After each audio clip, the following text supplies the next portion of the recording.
কিছুদিন ধরে আমার ছেলেটা অনেক অসুস্থ, আজকে প্রচুর অসুস্থ হয়ে গেছে। পরে মেডিকেলে নেওয়ার পরে অক্সিজেন আর লেবুলাইজ করা হয়েছে ঘন ঘন।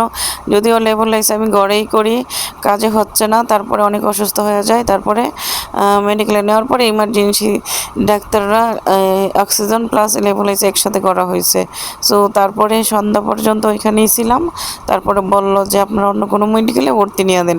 তো তার মধ্যে আমার ছেলে অনেক সুস্থ হয়ে গেছে, এই যে দেখছেন না। তারা কিছুক্ষণ পরে যে হাইটা নিজে নিজে গেল, তো অনেকটা সুস্থ হয়ে যায়। তারপরে আমি এখানে আমাদের এখানে আছে ওর বাবা আর আমরা মিলে ওইখানে গেলাম। তো ডাক্তার দেখে চেক আপ টেকআপ করে বললো আলহামদুলিল্লাহ সব কিছু ঠিক আছে, এখন আর কোনো প্রবলেম নাই, এখন আপনার ভর্তি লাগবে না, বাসায় নিয়ে যেতে পারেন। ওই শুরুতে যদি ওই ইমার্জেন্সিতে অক্সিজেন না দিতাম তাহলে হয়তো বা বাচ্চার বড় ধরনের কিছু হয়ে যেত। ওইটা দেওয়াতে আলহামদুলিল্লাহ ভালো হয়েছে, আর কোনো প্রবলেম হয়নি। তো এখন ডাক্তারে বলছে যে এখন কোনো প্রবলেম নেই, বাসায় নিয়ে যান, যেহেতু আপনাদের লেবুলাইজার আপনাদের গড়েই আছে। আর মেডিকেলে রাইখা লাভ কি, গড়েই আপনি 1.5 ঘন্টা 2 ঘন্টা পর পর একটা গ্যাস দিয়ে দিবেন, আর মনে হয় না যে লাগবে। এখন রাত্রে বাসায় যাবেন, গিয়ে একটা গ্যাস দিবেন, দিয়ে ঘুম পাড়িয়ে দিবেন, আশা করি আর লাগবে না, তারপরে সকালে একটা দিয়ে দিন। তো এভাবে ডাক্তার বলার পরে আশ্বাস পাইছি যে না, যাক আলহামদুলিল্লাহ হয়তো বা কোনো প্রবলেম নেই, কারণ ডাক্তারে কোনো পরীক্ষাও দিছে না, সুন্দরভাবে চেক আপ টেকআপ করে উনি দেখে দিয়ে দিয়েছে আর কি। যাক আলহামদুলিল্লাহ ডাক্তার অনেক ভালো। সো আসার পরে কিছু তো খায় না, 2 দিন ধরে কিছুই খাচ্ছে না। পরে বলতেছে চাপ খাবে আর নান রুটি খাবে। তারপরে আমি এখানে গেলাম, গিয়ে একটা চাপ আর এই রুটির অর্ডার দিলাম। সো এইগুলি বানাইয়া দিল, যদি বাসায় নিয়ে কিছু খাওয়ানো যায় আর কি। তো আমাদের এইটা হচ্ছে শিল্পীর হোটেল।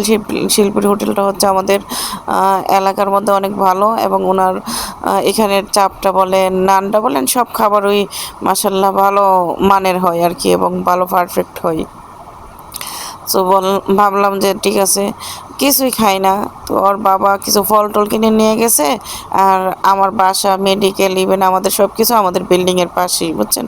আমাদের দূরে কিছু নেই, আমাদের সাথেই। আমার বাসা থেকে নিচে নামলেই মার্কেট, আবার একটু 10 মিনিট গেলেই মেডিকেল টেডিকেল সব কিছু আর কি। তাতে আমাদের কোনো প্রবলেম হয় না আলহামদুলিল্লাহ।